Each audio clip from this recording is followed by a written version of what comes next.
If you want to change wallpaper on a Nothing Phono 3A, we can go to Settings.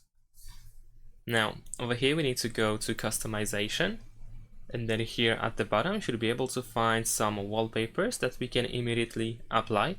You can also tap on more wallpapers in order to find even more options over here, and then you can choose whatever you like the most.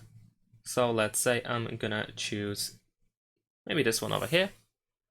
We can also enable and disable the scrolling effect. We can pinch to zoom in and zoom out. We can change the position in some cases as well. And we can press this check in the top right corner. Now you can choose if you want to set it for the lock screen and home screen. You can also apply the atmosphere effect, which creates this blur and transition from the lock screen to the home screen. And then there's also the glass effect over here. And that is all. Once you are done, press done in the top right corner.